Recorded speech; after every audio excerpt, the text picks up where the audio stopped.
Good evening everyone dear students, आप सभी का स्वागत है आपके अपने YouTube channel Sarvodaya online classes में। उम्मीद करते होंगे कि आप घर पर होंगे, स्वस्थ होंगे, मस्त होंगे और क्लास 11 की तैयारी बेहतरीन कर रहे होंगे। चूंकि जस्ट अप्रैल में आपका रामनवमी के बाद आपका जो है वो क्लास 11 का बोर्ड पेपर होने वाला है, तो आप निश्चित तौर पर जो है वो अपने सारे सब्जेक्ट को बड़ी अच्छे तरीके से मैराथन क्लास कर रहे होंगे। तो चलिए आगाज करते हैं, शुरुआत करते हैं अपने मोटिवेशनल अंदाज में कि नाम भी होगा, काम भी होगा, नाम भी होगा, काम भी होगा, रख हौसला, तेरा एक अलग मुकाम भी होगा। आपके गांव के हर सड़कों पर लगेगा मेला। जी हाँ, आपके गांव के हर सड़कों पर लगेगा मेला। जिस दिन सफलता आपके नाम होगा, आपके नाम होगा। तो चलिए आप सभी को इसी मोटिवेशनल कोड के साथ स्वागत करते हैं एक बार पुनः आपके अपनी एप्लीकेशन और YouTube channel Sarvodaya online classes में। आप सभी को पता है कि इस प्लेटफॉर्म पे क्लास 11 के एग्जाम को लेकर सारे सब्जेक्ट का महामैराथन क्लास इंपॉर्टेंट क्वेश्चन जो है वो करवाया जा रहा है। और आज के सेशन में आप देख रहे हैं हमसे जुड़ रहे हैं हिस्ट्री सब्जेक्ट के साथ। और हिस्ट्री सब्जेक्ट का जो आज 4th चैप्टर है, टोटल 7 चैप्टर है, 7 में से आज जो चौथा चैप्टर है जिसका नाम है 3 वर्ग, आज उसका हम लोग पूरा जो है वो क्लियर करने वाले, पूरे खोपड़ी में बैठाने वाले हैं। तो वीडियो में लास्ट तक बने रहेंगे और आसानी से सारे वीडियोज को, सारे क्वेश्चन को जो है वो देखने की कोशिश करेंगे, समझने की कोशिश करेंगे, है ना, आंसर भी देने की कोशिश करेंगे कि कितना क्वेश्चन का आंसर दे पा रहे। चलिए सबसे पहले मैं आपको बता दूं कि चैप्टर का नाम क्या है डियर। तो चैप्टर का नाम क्या है आपका? चैप्टर का नाम है आपका 3 वर्ग। 3 वर्ग कहने का मतलब क्या है कि यूरोप का जो समाज था वो 3 वर्ग में बटा हुआ था। और वो 3 वर्ग क्या है, सबसे पहले हो सकता है क्वेश्चन यहीं से पूछ दे। तो एक आपका था पादरी वर्ग, है ना, एक आपका क्या था, पादरी वर्ग। दूसरा अभी आपका क्या था, अभिजात वर्ग। और तीसरा आपका क्या था, किसान वर्ग। और किसान को भी 2 वर्ग में बांटा गया था। एक आपका होता था स्वतंत्र किसान, एक स्वतंत्र किसान, और एक दूसरा क्या होता था, गुलाम किसान, है ना, या फिर कह सकते हैं दास किसान, है ना, जिसको क्या कहा जाता था, सर्फ कहा जाता था। क्या कहा जाता था? सर्फ कहा जाता था। तो याद रखेंगे क्वेश्चन यदि पूछेगा कि यूरोप का समाज कितने वर्गों में बटा हुआ था, तो 3 वर्ग में बटा हुआ था, पादरी वर्ग, अभिजात वर्ग और किसान वर्ग। किसान कितने वर्गों में बटे हुए थे? 2 वर्ग में बटे हुए थे, एक स्वतंत्र किसान वर्ग और दूसरा दास किसान वर्ग। दास किसान को क्या कहा जाता था? सर्फ कहा जाता था। चलिए पहला क्वेश्चन आपको स्क्रीन पे दिख रहा होगा कि मध्यकालीन यूरोप की प्रमुख विशेषता है। मध्यकाल में जो मध्यकालीन यूरोप है उस समय की प्रमुख विशेषता क्या है? सामंतवाद है, दास प्रथा है ना, नगरीकरण है या अंधविश्वास है? तो याद रखेंगे मध्यकालीन यूरोप की जो प्रमुख विशेषता है वो क्या है? सामंतवाद है। सामंतवाद से रिलेटेड चीजों को कुछ याद रखना डियर।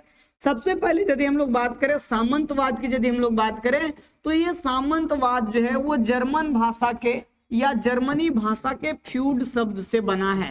पूरा नाम होता है फ्यूडलिज्म, लेकिन ये किससे बना है? फ्यूड शब्द से बना है। और फ्यूड का मतलब क्या होता है? भूमि का टुकड़ा होता है। क्या होता है? भूमि का टुकड़ा होता है। तो क्वेश्चन आपसे राइज कर सकता है कि फ्यूड का शाब्दिक अर्थ क्या होता है? भूमि का टुकड़ा होता है। या ये क्वेश्चन पूछ सकता है कि फ्यूड किस भाषा का शब्द है? तो जर्मन भाषा का शब्द है। या ये क्वेश्चन राइज कर सकता है कि सामंतवाद किस भाषा से बना हुआ है? तो जर्मन भाषा से बना हुआ है। दूसरी बात याद रखोगे डियर कि सामंतवादी व्यवस्था की शुरुआत 11वीं सदी में होती है। कब होती है? 11वीं सदी में होती है। कहां से? इंग्लैंड से और फ्रांस से। कहां से होती है? इंग्लैंड और फ्रांस से होती। इस चीज को भी आप लोग क्या करोगे? याद रखोगे। अच्छा, इसके अलावा याद रखोगे कि सामंतवादी व्यवस्था में क्या होता है? सामंतवादी व्यवस्था में क्या होगा? राजा अपने जमीन को लॉर्ड को देगा, लॉर्ड छोटे लॉर्ड को देगा, छोटे लॉर्ड नाइट्स को देगा, और नाइट्स किसको देगा? किसान को देगा। मतलब सबसे ऊपर राजा होगा, उसके बाद बड़ा लॉर्ड होगा, बड़े लॉर्ड होंगे, है ना, उसके बाद छोटे लॉर्ड होंगे, है ना, उसके बाद नाइट्स होगा, है ना, और उसके बाद सबसे नीचे क्या होगा? किसान। तो क्वेश्चन पूछ सकता है कि सामंतवादी अधिक्रम में सबसे नीचे कौन आता है? किसान। और सबसे ऊपर कौन आता है? राजा आता है। अच्छा, एक चीज याद रखेंगे कि नाइट्स का मतलब किससे है? सैनिक से है। नाइट्स का मतलब किससे है? सैनिक से है। अच्छा, इसके अलावा याद रखोगे कि लॉर्ड का मतलब क्या होता है ना, तो लॉर्ड का मतलब क्या होता है? रोटी देने वाला। लॉर्ड का शाब्दिक अर्थ क्या होता है? रोटी देने वाला। लॉर्ड का शाब्दिक अर्थ क्या होता है ना, रोटी देने वाला होता है। अच्छा, याद रखोगे है ना। ये सामंतवादी व्यवस्था में एक प्रथा थी जिसका नाम था क्या, वैसलेज प्रथा। क्या नाम होता था, वैसलेज प्रथा। जब कोई भी राजा अपने सामंत को, अपने जागीर को, अपनी संपत्ति को किसी लॉर्ड को सौंपता था तो उसमें एक वैसलेज प्रथा होता था। वैसलेज प्रथा में क्या होता था, राजा अपने समीप के जो लॉर्ड होते थे उनको किसी चर्च में ले जाते थे और उन्हें शपथ दिलाते थे, है ना। और शपथ के साथ साथ, है ना, शपथ दिलाते थे कि इस जमीन की रखवाला मैं अच्छी तरीके से करूंगा। और इसके साथ उन्हें एक छड़ी और एक पत्र सौंपा जाता था।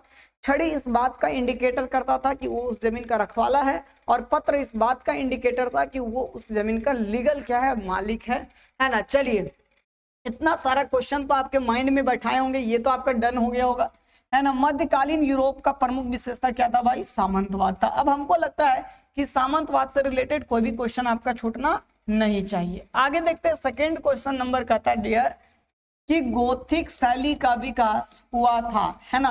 तो आपको पता है कि गोथिक शैली का विकास कहां पर हुआ था, कैथीड्रल नगर में हुआ था। कहां पर हुआ था, कैथीड्रल नगर में हुआ था। कब हुआ था, तो ये आपका 14वीं सदी में हुआ था। कब हुआ था, 14वीं सदी में हुआ था। और ये कहां से स्टार्ट हुआ था, फ्रांस से स्टार्ट हुआ था। कहां से स्टार्ट हुआ था, फ्रांस। अच्छा, फ्रांस के बारे में याद रखोगे डियर कि फ्रांस का पुराना नाम क्या है, गौल है ना। फ्रांस का पुराना नाम क्या है, गौल है। और ये फ्रांस का जो नाम पड़ा है, फ्रांस, ये किसके नाम पर पड़ा है, फ्रैंक जनजाति के नाम पड़ा है ना, नाम पर पड़ा है। और ये फ्रैंक जनजाति मूल रूप से कहाँ के थे, तो ये जर्मनी के मूल जनजाति थे, जो गौल में आकर क्या होते हैं, 11वीं सदी के आसपास में बस जाते हैं और गौल का नाम बदलकर फ्रैंक रख देते हैं। फ्रैंक से धीरे धीरे क्या हो जाता है, फ्रांस हो जाता है ना।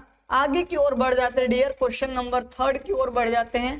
थर्ड कहता है कि शार्लमेन कहाँ का शासक था, है ना। शार्लमेन कहाँ का शासक था, तो आपको पता है कि ये शार्लमेन किसका पुत्र था, है ना। तो आपको पता होगा कि ये पेपिन का पुत्र था। किसका पुत्र था, पेपिन का पुत्र था। और इसी शार्लमेन को पोप लियो तृतीय, है ना, किसके द्वारा, पोप लियो तृतीय के द्वारा क्या किया गया था, स्वर्ण मुकुट पहनाकर क्या किया गया था, पवित्र रोमन साम्राज्य का शासक घोषित किया गया था। तो क्वेश्चन पूछेगा कि शार्लमेन कहाँ का शासक था, तो पवित्र रोमन साम्राज्य। रोमन साम्राज्य मतलब इटली की बात कर रहा है। तो इसका राइट आंसर क्या हो जाएगा आपका, ऑप्शन नंबर बी हो जाएगा। Option number B is the right answer. अच्छा, याद रखेगा शार्लमेन किसके पुत्र थे, पेपिन के पुत्र थे। शार्लमेन को स्वर्ण मुकुट पहनाकर, है ना, शासक किसने घोषित किया था, पोप लियो तृतीय ने। अच्छा, पवित्र रोमन का शासक किसको कहा जाता है, या पवित्र रोम का शासक किसको कहा जाता है, शार्लमेन को कहा जाता है। अच्छा, एक चीज और याद रखोगे डियर, एक चीज और याद रखोगे, है ना। ईसाई धर्म का प्रथम पोप कौन है, तो कौन प्रथम पोप कौन है, गिरोगरी प्रथम। कौन है, गिरोगरी प्रथम है। और इसी गिरोगरी प्रथम के नाम पर, ईसाई धर्म में जो है वो क्या चलता है आपका, ग्रिगोरियन कैलेंडर चलता है। क्या चलता है, ग्रिगोरियन कैलेंडर चलता है ना। अच्छा, याद रखेंगे एक और पोप का नाम याद रखेंगे, एक का नाम था पोप लियो सप्तम, है ना। एक और पोप का नाम याद रखोगे, पोप लियो सप्तम। ये इसलिए याद रखोगे मेरे दोस्त, ये इसलिए याद रखोगे क्योंकि ये पोप लियो सप्तम जो है, इन्होंने क्या किया था, पाप विमोचन पत्र लाया था, है ना। पाप विमोचन या इसको दंड विमोचन पत्र बोलते थे। ये एक प्रकार का अंधविश्वास पत्र था। ये कहता था, पोप लियो सप्तम कहता था कि इस पत्र को पढ़ने से क्या हो जाएगा, आपका सारा पाप जो है वो क्या हो जाएगा, मुक्त हो जाएगा। हालांकि ऐसा वास्तविक रूप से संभव नहीं है, लेकिन इन लोगों की जो है वो अंधविश्वासता थी, है ना। चलिए नेक्स्ट क्वेश्चन की ओर बढ़ जाते हैं। नेक्स्ट क्वेश्चन आपका कहता है, क्वेश्चन नंबर 4 कहता है कि सामंतवाद शब्द किस भाषा के फ्यूड शब्द से बना है। तो अभी मैंने बात किया कि सामंतवाद जो है वो फ्यूड शब्द से बना है, जो जर्मन भाषा का शब्द है। अच्छा, याद रखना यहाँ पर डियर ये चीज कि सामंतवाद जो शब्द है, इस शब्द का प्रयोग करने वाला पहला इतिहासकार कौन था, तो मार्क ब्लॉक था। पहला इतिहासकार कौन था, मार्क ब्लॉक था। कहां से स्टार्ट हुआ सामंतवाद, ये आप लोग कमेंट करके जो है वो क्या करोगे, जवाब दोगे, है ना। आगे की ओर बढ़ जाते हैं मेरे डियर, है ना। फ्यूड शब्द का क्या अर्थ होता है, तो फ्यूड शब्द का अर्थ क्या होता है, जमीन का टुकड़ा, भूमि का टुकड़ा। क्या होता है, भूमि का टुकड़ा होता है। महाद्वीप का टुकड़ा होगा नहीं, देश का टुकड़ा होगा नहीं, प्रायद्वीप का टुकड़ा होगा नहीं। एक देखिए, एक आपको पूछते रहेगा बहुत ज्यादा, 5 है ना, 5 या फीप का अर्थ, 5 या फीप। तो फाइव या फीफ का अर्थ क्या होता है, इसका मतलब होता है जागीर, है ना, इसका मतलब क्या होता है जागीर, है ना। और ये जागीर का मतलब भी क्या होता है भूमि, जागीर का मतलब भी क्या होता है भूमि, है ना। तो याद रखिए लॉर्ड के द्वारा जो भूमि, लॉर्ड के द्वारा जो भूमि सैनिक अर्थात नाइट्स को दिया जाता था उसी को क्या कहा जाता था, उसी को क्या कहा जाता था, फाइव या फीफ, फाइव या क्या कहा जाता था, फीफ कहा जाता था। आगे देखेंगे मेरे दोस्त, आगे क्या क्वेश्चन है आपका डियर, कि जर्मन की किस जनजातियों ने या सॉरी जनजाति ने गॉल प्रांत को अपना नाम देकर फ्रांस बना दिया। तो अभी हम लोगों ने पढ़ा कि फ्रांस जो आपकी जर्मनी है वो जर्मनी की एक मूल जनजाति है जिनका नाम है फ्रैंक, और यही फ्रैंक जनजाति जो है उन्होंने क्या किया, गॉल को कन्वर्ट कर दिया, किस नाम से, फ्रांस नाम से कन्वर्ट कर दिया, किस नाम से कन्वर्ट कर दिया, फ्रांस के नाम से कन्वर्ट कर दिया। तो ऑप्शन नंबर से इज क्या होगा, राइट आंसर होगा, उपरोक्त सभी होगा नहीं। चलिए आगे की ओर बढ़ जाते हैं मेरे डियर, है ना, आगे की ओर बढ़ जाते हैं क्वेश्चन नंबर 7 की ओर। चलिए आगे देखेंगे हम लोग, आगे क्या क्वेश्चन कहता है कि नरमंडी के राजकुमार ने कब इंग्लैंड और स्कॉटलैंड द्वीपों को जीता था, है ना। नरमंडी के राजकुमार जो है वो इंग्लैंड और स्कॉटलैंड के द्वीपों को कब जीता था, तो याद रखेंगे कब जीता था, 11वीं शताब्दी में जीता था। कब जीता था, 11वीं शताब्दी में जीता था। तो इसका राइट आंसर ये हो जाएगा सी, है ना। चलिए आगे देखोगे मेरे डियर, है ना, पादरियों ने स्वयं को किस वर्ग में रखा है, तो पादरी वर्ग के जो लोग थे वो प्रथम वर्ग में आते थे, और अभिजात वर्ग यदि पूछता तब किस में आ जाता, द्वितीय वर्ग में आ जाता, और यदि किसान वर्ग पूछता तो किस में आ जाता, तृतीय वर्ग में आ जाता, है ना। चलिए हमको उम्मीद है कि ये चैप्टर आपको अच्छी तरीके से समझ में आ रहा होगा। हालांकि ये सब सारे चैप्टर्स होते टफ हैं, लेकिन आप लोग को मैं कोशिश कर रहा हूं कि क्वेश्चन का ऑपरेशन इतना अच्छे तरीके से कर दूं कि आपको सारी चीजें जो है वो दिमाग में फिट हो जाए। कहता निम्नलिखित में से कौन सा कथन अभिजात वर्ग से संबंधित सही कथन है। अभिजात वर्ग क्या डियर, तो मैंने बताया था कि आपका जो चैप्टर है उस चैप्टर का ही नाम क्या है, 3 वर्ग, और 3 वर्ग में मैं आप लोगों को बताया था कि पहला वर्ग आपका पादरी है, दूसरा वर्ग आपका अभिजात है, और तीसरा वर्ग आपका क्या है, किसान है। अब देखते हैं अभिजात वर्ग के बारे में कि क्या बातें सही कहता। अभिजात वर्ग का अपनी संपदा पर अस्थायी तौर पर नियंत्रण होता था, बिल्कुल सही है भाई। वे अपनी सैन्य क्षमता बढ़ा सकते थे, वह अपनी स्वयं के न्यायालय लगा सकते थे, बिल्कुल है। वह अपनी मुद्रा भी प्रचलित कर सकते थे, बिल्कुल। उपरोक्त सभी, तो इसका राइट आंसर क्या होगा मेरे शेर शेरणियों, ऑप्शन डी। जितने भी बच्चे ऑप्शन डी दे रहे होंगे वो बिल्कुल सही होंगे, वो बिल्कुल अपने सही मार्ग में होंगे, है ना। चलिए आगे की ओर बढ़ जाते हैं, ठीक है, आगे की ओर बढ़ जाते हैं, नेक्स्ट क्वेश्चन की ओर बढ़ जाते हैं। यहां तक समझने में किन्हीं को कोई दिक्कत हुआ तो देख बताइएगा। अब आता है मेनर। मेनर शब्द किससे संबंधित है, तो देखिए मेनर शब्द किससे संबंधित है उसको बता देते थोड़ा सा। देखिए जो लॉर्ड होते थे ना, लॉर्ड 2 तरह के होते थे, एक छोटे लॉर्ड और दूसरा बड़े लॉर्ड होते थे, है ना। एक बड़े लॉर्ड होते थे, कुछ छोटे लॉर्ड होते थे।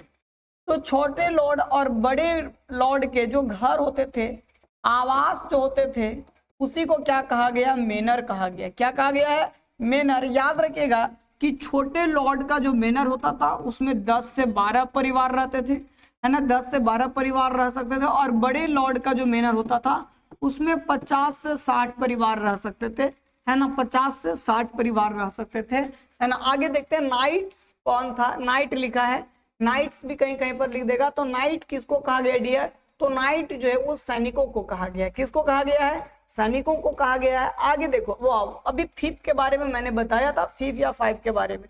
कहता है फीफ के बारे में कौन सा कथन गलत है, गलत पूछ रहा है, रॉन्ग पूछ रहा है। कहता फीफ का मतलब भूमि का एक भाग था, बिल्कुल सही है। फीफ को उत्तराधिकार में पाया जा सकता था, यह 1000 से 2000 एकड़ या उससे ज्यादा होता था। फीफ एक विशाल सेना होती थी, तो ये गलत है।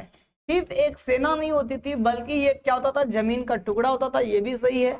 ये उत्तराधिकार में भी हो सकता था, जैसे मैं जमीन का मालिक हूं तो मेरे बाद मेरा बेटा भी बन सकता है, कोई दिक्कत नहीं था। यह 1000 से लेकर 2000 एकड़ में होता था, ये भी राइट आंसर है, बिल्कुल, है ना। लेकिन ऑप्शन जो डी था वो आपका क्या है, बिल्कुल गलत है ना। ऑप्शन डी क्या बिल्कुल गलत है।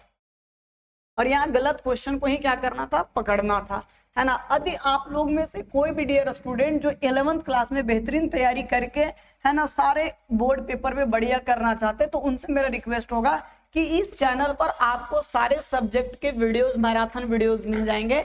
आप प्ले लिस्ट में जाइए और वहां से आप सारे वीडियोस को देखिए और क्लास 11th की तैयारी को बिल्कुल धार बनाइए, बिल्कुल शानदार बनाइए, है ना। कोशिश कीजिए history, political, geography, Hindi, English सारा सब्जेक्ट में 40 में 40 फोड़ देंगे। कॉलेज वाला कितना देगा वो समझे।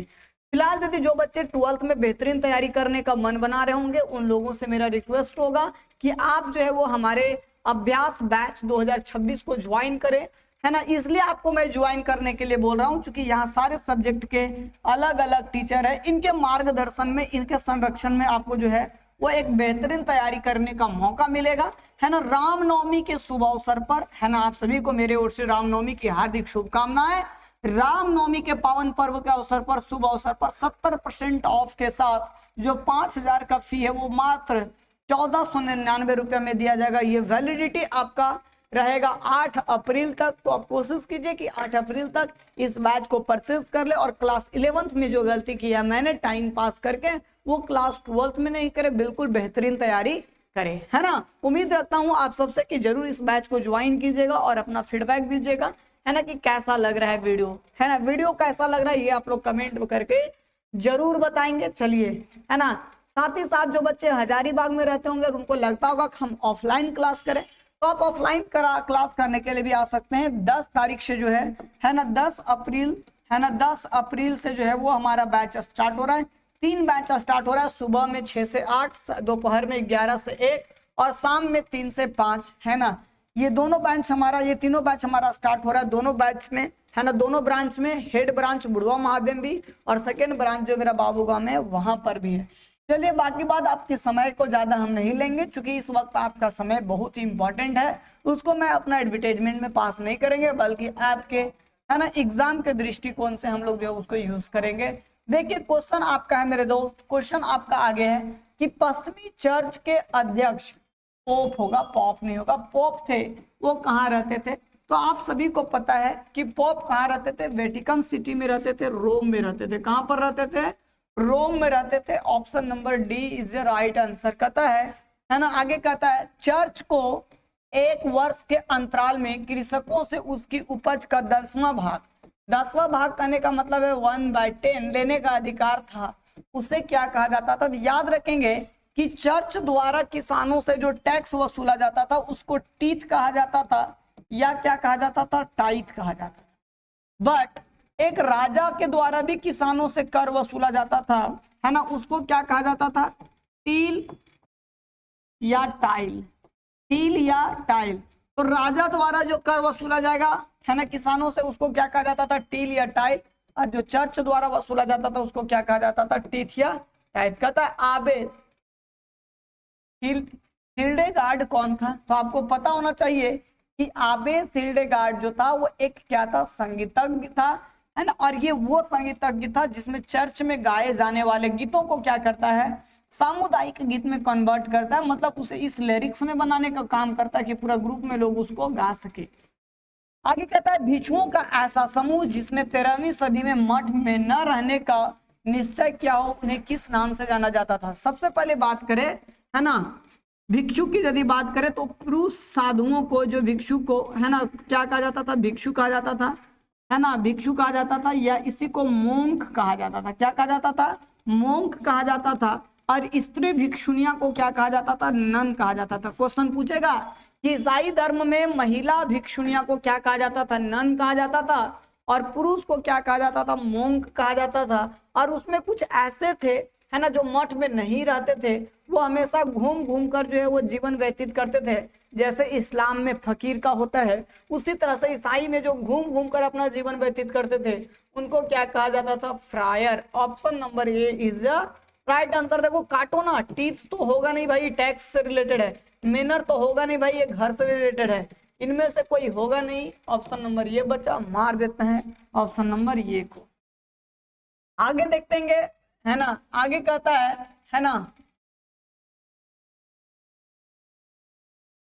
बेनेडिक्टिन क्या है ना, तो ये बेनेडिक्ट क्या है, एक मठ है। बेनेडिक्ट आपका क्या है, एक प्रकार का है ना मठ है। इसका देखिएगा ऑप्शन डी होगा कहीं पर, है ना। बेनेडिक्टिन क्या सत्र है ना, क्वेश्चन होगा ऑप्शन नंबर डी।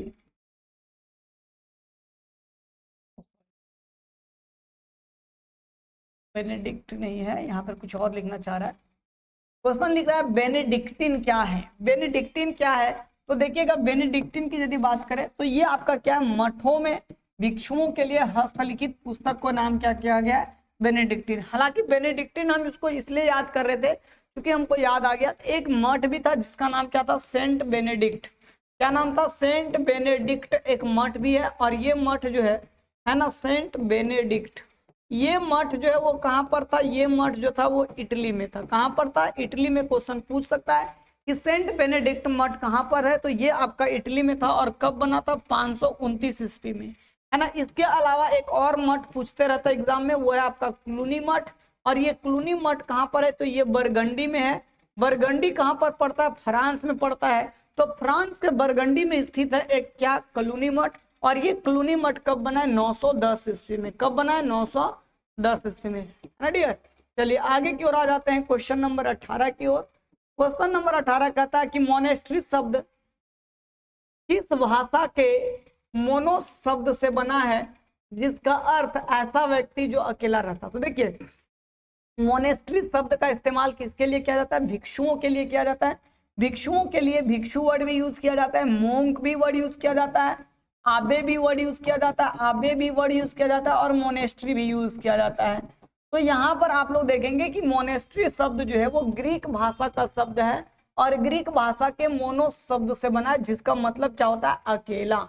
अच्छा, हो सकता है आबे यदि पूछ दे कि आबे किस भाषा का शब्द है, तो आबे याद रखेगा ये सीरिया भाषा का शब्द है और इसका मतलब क्या होता है, पिता। इसका मतलब क्या होता है, पिता। चलिए आगे की ओर बढ़ जाते हैं मेरे दोस्त, है ना। आगे की ओर बढ़ जाते हैं। 19 क्वेश्चन का मैं आंसर तो बताऊंगा ही नहीं, आपको कमेंट में करके बताना है कि इसका राइट आंसर क्या होगा। क्वेश्चन कहता है कि सामंतवाद का विकास इंग्लैंड में कब हुआ। हम ये नहीं बताएंगे भाई, हमसे बताया नहीं जाएगा चूंकि मैं अभी जस्ट बताया हूँ। क्वेश्चन कहता है इंग्लैंड में कृषक विद्रोह कब हुआ। हाँ ये क्वेश्चन मैं बताऊंगा, है ना, कृषक विद्रोह के बारे में कि ये कृषक विद्रोह कब हुआ था, 1381।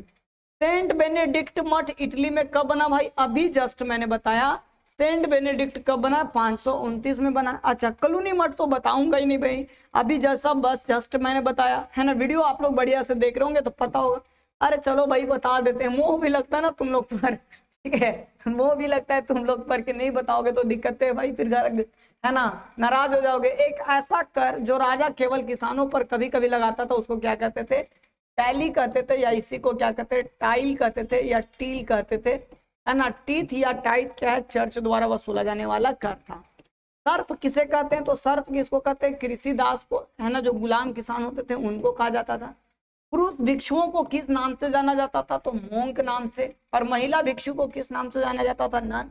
और जो घूम घूम कर जिंदगी बिताते थे उनको क्या कहा जाता था, उनको कहा जाता था फ्रायर। क्वेश्चन रिपीटेड है, फ्रांस में, सॉरी यहाँ क्वेश्चन है फ्रांस में, है ना, वहां पर इंग्लैंड में था, यहाँ पर है फ्रांस में। तो फ्रांस में कृषक विद्रोह कब हुआ है, 1358 में। इंग्लैंड में यदि पूछे तब हो जाएगा 1381 में। तथा यूरोप में भयंकर अकाल कब आया था। यूरोप में भयंकर अकाल की यदि हम लोग बात करें तो कब आया था, 1315 से 1317 के बीच में यूरोप में भयंकर अकाल आया था। तथा लुई 13 के शासन काल में फ्रांस के परामर्शदात्री सभा स्टेटस जनरल की अधिवेशन कब हुआ था। लुई 13 के टाइम बोल रहा है तो याद रखिएगा, है ना, ये आपका कब हुआ था, 1614 में हुआ था। कब हुआ था, 1614 में हुआ था। कहता है पश्चिमी यूरोप में ब्यूबोनिक प्लेग, प्लेग एक चूहा से फैलने वाला संक्रमण रोग था। ये महामारी कब आया था, इसकी बात कर रहा है। तो राइट आंसर इसका क्या हो जाएगा, 1347 से लेकर, है ना, 1350 तक, है ना। आपको पता है कि यूरोप में जो है वो 3 संकट आया था, एक प्लेग का संकट था, एक आपका किसका संकट था, है ना, एक प्लेग का संकट हो गया और एक आपका अकाल का संकट था, है ना। 3 संकट था, है ना। चलिए उसमें से एक प्लेग वाला था और एक आपका अकाल वाला था, है ना। चलिए आगे की ओर बढ़ जाते हैं डियर, है ना, आगे की तरफ बढ़ जाते हैं। कहता मोनेस्ट्री शब्द ग्रीक भाषा के शब्द मोनो से बना जिसका मतलब क्या होता है, जो व्यक्ति अकेला रहता हो, ऑप्शन नंबर बी। अभी हम लोगों ने पढ़ा आबे शब्द सीरिया के आबा शब्द से बना है, जिसका मतलब क्या होता है, अभी जस्ट बताया कि पिता होता है। आर्थिक संस्था का आधार क्या होता है, तो आर्थिक संस्था का आधार जो होता है वो क्या होता है, श्रेणी होता है ना। आगे की ओर बढ़ते हैं। चर्च की सर्वोच्च सत्ता किसके पास होती थी, पोप के पास होती थी, सम्राट के पास नहीं। पोप को 2 तरह का अधिकार मिला हुआ था, एक था इंटरडिक्ट और एक था एक्स कम्युनिकेशन। 2 प्रकार का जो इनको राइट्स मिला था। कहा जाता है ईसा मसीह का जन्मदिन कब मनाया जाता है, तो 25 दिसंबर को मनाया जाता है। तो सॉलिड सा क्वेश्चन है। पोप ने शार्लमैन को पवित्र रोमन सम्राट की उपाधि से कब सम्मानित किया था, हाँ तो शार्लमैन को पवित्र रोम का सम्राट कब घोषित किया गया था, तो याद रखेंगे कब किया गया था, 800 ईस्वी में किया गया था। कब किया गया था, 800 ईस्वी में किया गया था, ये राइट आंसर होगा। वर्तमान में फ्रांस में किस प्रकार की सरकार है ना, तो याद रखिएगा वर्तमान में यदि हम लोग फ्रांस में देखें तो वहां पर आपका गणतंत्रीय सरकार है ना। आगे देखते हैं इंग्लैंड देश का नाम किसके नाम पर पड़ा है, तो ये एंजिल लैंड के नाम पर पड़ा है। महिला भिक्षुओं को किस नाम से जाना जाता है, तो आप सभी जानते होंगे महिला भिक्षु को किस नाम से जाना जाता है, नन। देखिए ये सारा क्वेश्चन मैं आपको बता दे रहा हूँ, साथ ही साथ ऑपरेशन कर दे रहा हूँ, क्योंकि ये आपके एग्जाम में इंपॉर्टेंट है। ये आपके एग्जाम के पॉइंट ऑफ व्यू से, ये आपके सिलेबस के पॉइंट ऑफ व्यू से बहुत ही इंपॉर्टेंट चैप्टर है और हाई वेटेज का चैप्टर है। इसलिए डियर आप इसे बहुत बढ़िया से पढ़ोगे, रिपीटेशन करके जाओगे, एग्जाम में एक बार जरूर इस वीडियो को जो है वो देखकर जाओगे। आगे की ओर बढ़ जाते हैं डियर। कहता है मध्यकालीन यूरोपीय समाज कितने वर्ग में बटा हुआ था, तो जस्ट मैंने बताया 3 वर्ग में, पादरी वर्ग, अभिजात वर्ग और तीसरा किसान वर्ग। कहता लॉर्ड जो जमीन का टुकड़ा नाइट को देता था वो क्या कहलाता था, फ्यूड नहीं कहलाता था, वो क्या कहलाता था, फीफ कहलाता था, या फिर उसी को क्या कहते हैं, फाइव कहते हैं, फीफ कहते हैं, या फिर क्या कहते हैं, 5 कहते हैं। चलिए आप लोग कमेंट करके बताइए आज का सेशन कैसा लगा, और आप लोग ये भी कमेंट करके बताइए कि आपका कितना क्वेश्चन सही हो रहा है, और क्या आपको इस तरह का और भी आगे का चैप्टर चाहिए, और भी सब्जेक्ट का वीडियो चाहिए, तो आप हाँ लिख कर कमेंट करें, यस कमेंट करें, या आप अपना व्यक्तिगत प्रतिक्रिया जो है मुझे जरूर शेयर करें। आप सभी को बता दूं डियर, है ना, आप सभी को बता दूं डियर कि आपका सारा सब्जेक्ट का प्रिपरेशन इस चैनल पे कराया जा रहा है क्लास 11 के पॉइंट ऑफ व्यू से। तो आप चैनल को सब्सक्राइब कर लेंगे, साथ ही इसका पीडीएफ आप चाहते हैं तो आप हमारे टेलीग्राम चैनल को भी ज्वाइन कर सकते हैं, एप्लीकेशन को भी। एप्लीकेशन यदि डाउनलोड कर लेते हैं तो उसका डबल फायदा, आपको पीडीएफ भी मिल जाएगा और आप चाहे तो टेस्ट भी लगा सकते हैं। तो क्यों ना आप जो है वो एप्लीकेशन को ही डाउनलोड करें। तो चलिए उम्मीद करते हैं कि आप सभी को ये सेशन बहुत अच्छा लगा होगा। फिर मिलते हैं नेक्स्ट वीडियो में, तब तक के लिए बाय बाय, जय हिंद, जय भारत।